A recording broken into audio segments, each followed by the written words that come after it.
Hi friends, welcome to Dana's Way.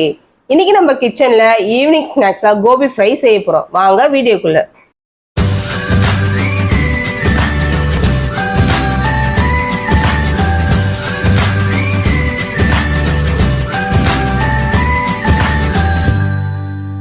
ஒரு medium size cauliflower எடுத்து சுடு தண்ணியில போட்டு வாஷ் பண்ணி எடுத்து வச்சிருக்கேன்.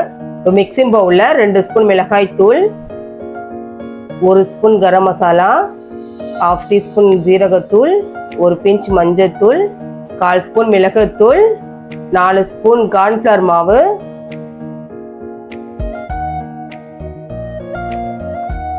1 ஸ்பூன் அரிசி மாவு, 1 ஸ்பூன் இஞ்சி பூண்டு விழுது, இதுக்கு தேவையான அளவு உப்பு,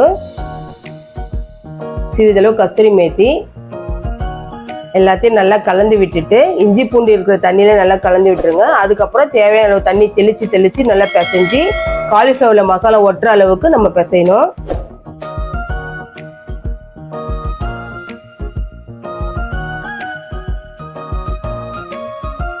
இந்த அளவுக்கு மாவு பிசைஞ்சிட்டு நம்ம எடுத்து வச்ச காலிஃப்ளவரை அதில் கலந்து விட்டுருவோம். எல்லா இடத்துலையும் காலிஃப்ளவர்ல மசாலா படுற மாதிரி நல்லா கலந்து விட்டுக்கலாம்.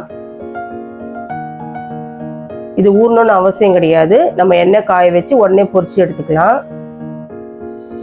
ஸ்டவ் ஆன் பண்ணி பொரிக்கிறதுக்கு தேவையான அளவு எண்ணெய் விட்டாச்சு. மீடியம் ஃப்ளேமில் தான் பொரிக்கணும். நம்ம அதிக அளவு ஹீட் வச்சுட்டோம்னா சீக்கிரம் தீஞ்சு போயிடும், வேகாது, மாவாக இருக்கும். ஸோ பார்த்து செய்யுங்க.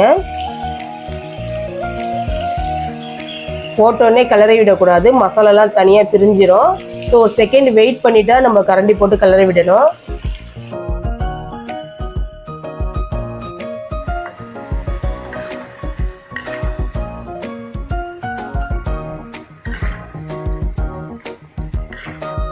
காலிஃப்ளவர் நல்லா கிறிஸ்பியாக வெந்து வந்துடுச்சு. இப்போ நம்ம எடுத்துக்கலாம்.